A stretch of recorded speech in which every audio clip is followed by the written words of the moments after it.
سلام دوستان، امروز میخوایم بهتون توضیح بدیم که فرق اسکناس سوپر بانکی و کیفیت‌های پایین‌تر به چه صورته. دوستان، اسکناس‌های سوپر بانکی و کیفیت‌های پایین‌تر تفاوت قیمتشون خیلی با هم مشهوده، چون که اکثر مجموعه داران دنبال بالاترین کیفیتن. حتی در رده سوپر بانکی باز خود رده سوپر بانکی که از MS60 شروع میشه 11 رده میشه تا MS70 ادامه داره. دوستان، اکثر مجموعه دارا دنبال بالاترین کیفیت ها برای مجموعه خودشون هستن. الان به صورت عملی به شما نشون میدم چطور میتونید اسکناس سوپر بانکی و غیر بانکی رو تشخیص بدین و چطور ایرادا رو پیدا کنید. البته این توضیح رو هم عرض کنم که خیلی از اسکناس‌های رضا شاهی و ناصری در کیفیت بانکی پیدا نمیشن و نایابن و به خاطر همین مجموعه دارا سعی میکنن حداقل در کیفیت سالمشون رو در آلبوم خودشون بگذارن. در رده جهانی در کیفیت‌های VF و XF میشیم تقریبا. اینم عرض کنم که اکثرا با این روش اسکناس‌های تک و جفت خیلی گرون میشه بررسی کرد تا خدا نخواسته ایرادی نداشته باشن و موجب ضرر شدید نشن، چون با کوچکترین ایراد تفاوت قیمت خیلی زیاد ایجاد میشه.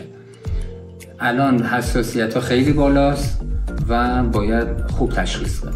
ببینید دوستان، برای این نوع از اسکناس شناسی که الان میخوام خدمتتون عرض کنم، به یه چراغ قوه که نور شدیدی داره که حالت نور زنون میشه احتیاج داریم و اگر این رو هم ندارید هیچ مشکلی نداره، میتونید از چراغ قوه گوشیتون استفاده کنید که اونم نور خیلی خوبی داره. ببینید دوستان، الان من اسکناس رو گذاشتم روی سطح مشکی و با این چراغ قوه نور رو بهش تابوندم. ببینید شما به هر زاویه‌ای که این چراغ قوه رو برگردونید نقاط پنهان اسکناس رو به شما نشون میده که در چه نقاط شکستگی داره و یا خدا نکرده تا داره و یا هر ایراد دیگه. الان این اسکناس چون که واقعا سوپر بانکیه هیچ ایرادی نمیشه توش پیدا کرد. ببینید مثل آینه، حتی توی ببینید شما باید از سایه ها متوجه شکستگی ها و یا تاها بشوید. الان من این اسکناس رو برمیگردونم. ببینید پشت اسکناس، شما به این نقاط دقت کنید. شماره از رو زده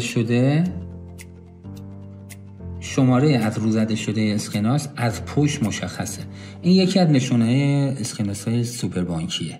چرا؟ چون نشون میده که این اسکناس نه شسته شده نه پرس شده و یا هر کار دیگه روش انجام نشده. دوستان ببینید، من برای مقایسه الان دو تا اسکناس رو کنار هم گذاشتم. این اسکناس توی نور عادی اصلا این تاها و این شکستگی‌هاش نشون داده نمیشه، در صورتی که الان شما زیر این نور قشنگ همه تاها رو میبینید، همه شکستگی‌ها رو میبینید. ببینید ریزترین شکستگی‌ها تا بیشترین تاهایی که داره، در صورتی که توی نور عادی حالا بهتون نشون خواهم داد اصلا اینا مشخص نیست.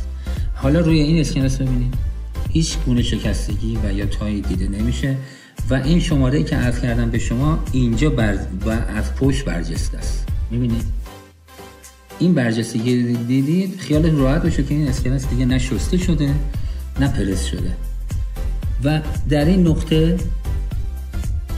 نقطه حتی شما میتونید ببینید نوشته های روی اسکناس از پشت فرو رفتگی دارن.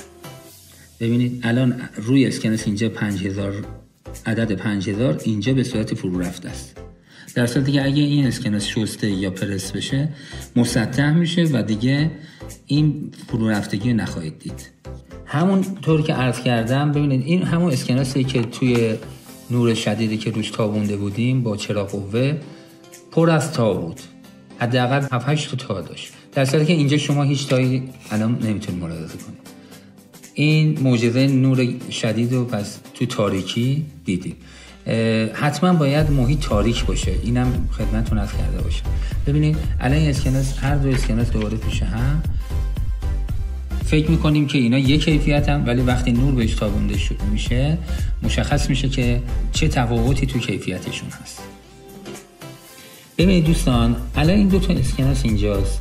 دقیقه کلاه کوچک رضاشاه که جز اولین اسکناس‌های رضاشاه، اولین سریه، و اینم اولین 50 ریالی محمد رضاشاه. شما ببینید الان توی نور عادی زیاد مشخص نیست که اینا به چه صورت هست کیفیتشون.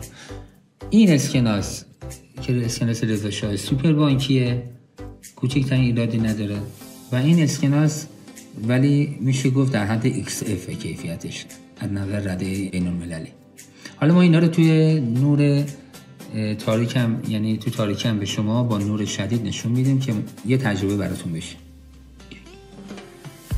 این دو اسکناسی که عرض کردم خدمتتون در تاریکی مطلق و نور شدید.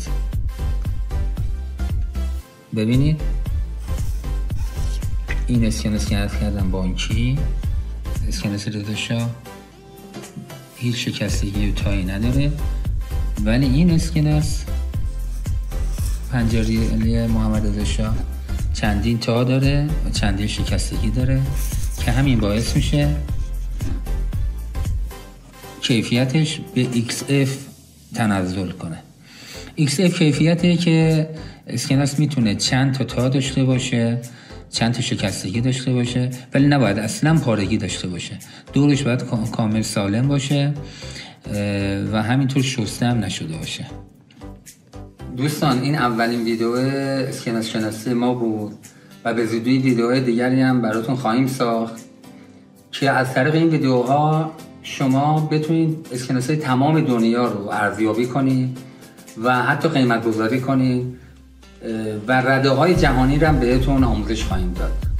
دوستان، پس کانال ما رو دنبال کنید و زنگوله خبررسانی رو هم بزنید تا از ویدیوهای جدیدمون در رابطه با اسکناس شناسی و سکه شناسی مطلع بشید.